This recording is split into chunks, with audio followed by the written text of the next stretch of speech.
Back to Shanvitha channel. ఆలు ములక్కాడ శనగపప్పు కూర ఏ విధంగా చేసుకోవాలో ఈ వీడియోలో చూసేద్దాము. ముందుగా హాఫ్ కప్ పచ్చి శనగపప్పు తీసుకొని నీట్గా వాష్ చేసి 1 అవర్ ముందు నానబెట్టాలి. ఇప్పుడు కావాల్సిన కూరగాయలన్నీ నీట్గా వాష్ చేసుకొని కట్ చేసుకొని పక్కన పెట్టుకోవాలి.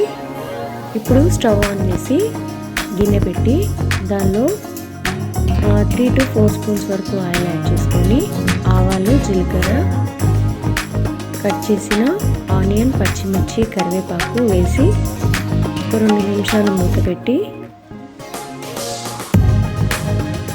ఒకసారి కలిపి దీనిలో కొంచెం పసుపు, ఒక 1 స్పూన్ ఉప్పు వేసుకొని ఒకసారి కలిపి 1 స్పూన్ అల్లం వెల్లుల్లి ముద్ద కూడా యాడ్ చేసుకొని బాగా కలుపుకోవాలి.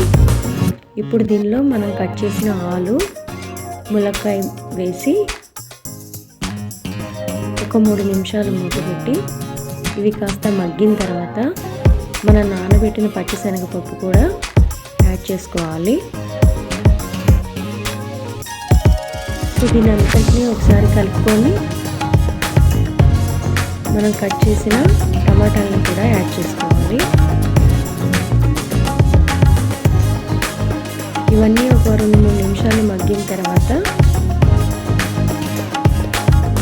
ఒకసారి మొత్తం బాగా కలిపి కూరకి సరిపడా కారం యాడ్ చేసుకొని ఒక హాఫ్ గ్లాస్ వాటర్ కూడా యాడ్ చేసుకోవాలి.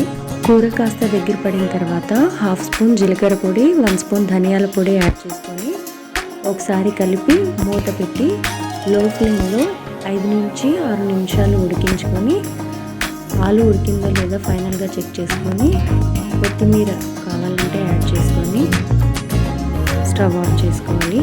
అంతే అండి, చాలా రుచికరంగా ఉంది ఆలు